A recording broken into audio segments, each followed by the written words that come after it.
শারীরিক প্রতিবন্ধকতা অনেকের কাছে জীবনের শেষ অধ্যায় হলেও সৈয়দ কাঞ্চন হোসেনের কাছে এটি নতুন করে বাঁচার প্রেরণা। দুপা অচল, তবুও ভিক্ষার পথ নয়, পরিশ্রমকেই বেছে নিয়েছেন তিনি। স্ত্রীকে সঙ্গে নিয়ে ছোট একটি ভাজা পোড়ার দোকান চালিয়ে চলছে তার 4 সদস্যের সংসার।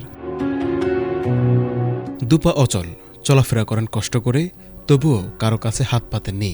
নিজের আত্মসম্মান আর পরিশ্রমকে সম্বল করে জীবনের সঙ্গে লড়াই চালিয়ে যাচ্ছেন মাদারীপুরের ডাসার উপজেলার দক্ষিণ ডাসার বেদবাড়ি গ্রামের বাসিন্দা সৈয়দ কাঞ্চন হোসেন। ছোটবেলায় টাইফয়েড জ্বরে আক্রান্ত হয়ে 2টি পা অচল হয়ে যায় তার। এরপরও থেমে থাকেননি। স্ত্রী আসমা বেগমকে নিয়ে গড়ে তুলেছেন একটি মুদি দোকান। কিন্তু 2023 সালে ভয়াবহ অগ্নিকাণ্ডে সেই দোকান পুড়ে গেলে আবারও নেমে আসে দুর্যোগ। সবকিছু হারিয়েও হাল ছাড়েননি কাঞ্চন। নতুন করে বাঁচার স্বপ্ন নিয়ে 2026 সালে ডাসার সরকারি মহিলা কলেজের পাশে চালু করেন একটি ছোট ভাজা পোড়ার দোকান। সেখানে সিঙ্গারা, পুরি, পেঁয়াজু সহ বিভিন্ন খাবার বিক্রি করে চলছে তাদের 4 সদস্যের সংসার।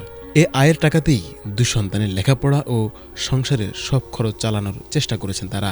আল্লাহ আমারে এই কামাই করার একটা দিছে আর কি। আমি মানুষের কাছে মাথা নত করি না, কিন্তু নিজের কামাই নিজে করে খাই। আল্লাহ যেন আমারে একদিন হয়তো সফল করবে কোনদিন। সংগ্রামের এই পথে প্রতিটি মুহূর্তে পাশে আছেন তার স্ত্রী আসমা বেগম। স্বামী স্ত্রী মিলে সকাল থেকে রাত পর্যন্ত পরিশ্রম করেই জীবিকা নির্বাহ করছেন।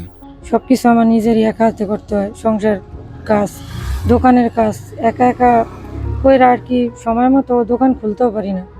তারপর আল্লাহর রহমতে যতটুকু আমার বিক্রি হয় মোটামুটি সংসার আমি চালিয়ে ভালোভাবে চলতে পারি। স্থানীয়দের মতে কাঞ্চন হোসেন প্রমাণ করেছেন প্রতিবন্ধকতা নয়, ইচ্ছাশক্তি মানুষের সবচেয়ে বড় শক্তি।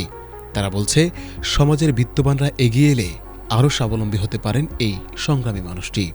সমাজের বিত্তবানরা যদি তার পাশে একটু এগিয়ে আসতো তাহলে তিনি হয়তোবা একটু স্বাচ্ছন্দ্যভাবে সমাজে মাথা উঁচু করে বাঁচতে পারত। আমরা প্রত্যাশা করি সবাই এগিয়ে আসবে, সমাজের বিত্তবানরা তার পাশে দাঁড়াবে। দুপা অচল হলেও আত্মসম্মান আর কঠোর পরিশ্রম দিয়ে জীবনকে এগিয়ে নেওয়ার অনন্য দৃষ্টান্ত স্থাপন করেছেন সৈয়দ কাঞ্চন হোসেন। তার এই সংগ্রামের গল্প শুধু অনুপ্রেরণাই নয়, সমাজের প্রতিটি মানবিক দায়িত্বের কথাও নতুন করে মনে করিয়ে দেয়।